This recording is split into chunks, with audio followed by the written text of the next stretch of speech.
राज्यातील खासदार आमदार हे आपल्या मतदारसंघातील विकास कामांसाठी मुख्यमंत्री उपमुख्यमंत्री यांची भेट घेत असतात।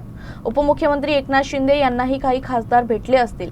काही खासदार माझ्याकडेही भेटीस येतात, मात्र याचा अर्थ ऑपरेशन टायगर सारखी कोणतीही राजकीय घडामोड होत आहे असा होत नाही।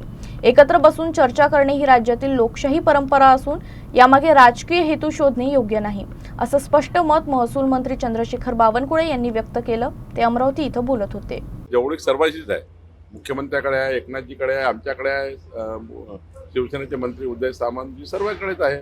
आपापल्या कामात सर्व भेटतात। मलाही त्या ठिकाणी आता परवा बळवंत वानखेडे आपल्या डीपीसी भेटले होते। याचा अर्थ काही पुढे पक्षासाठी असं नाही, आपला कामासाठी भेटतात। मला वाटतं की जे काही असेल ते विकासाच्या कामाकरता असेल, आपल्या मतदारसंघाच्या डेव्हलपमेंटचे वर्क असतील, म्हणून खासदार आणि आमदार एकत्रित पद्धतीने मुख्यमंत्री उपमुख्यमंत्र्याकडे भेटले असतील। आणि आपल्या महाराष्ट्राचा संस्कृती आहे, हे बाकी राज्यासारखं नाही आहे की भेटायचं नाही, कुणाकडे जायचं नाही। डेव्हलपमेंट करावंच लागेल, आपला मतदारसंघ सांभाळावं लागेल, खासदार केले असतील।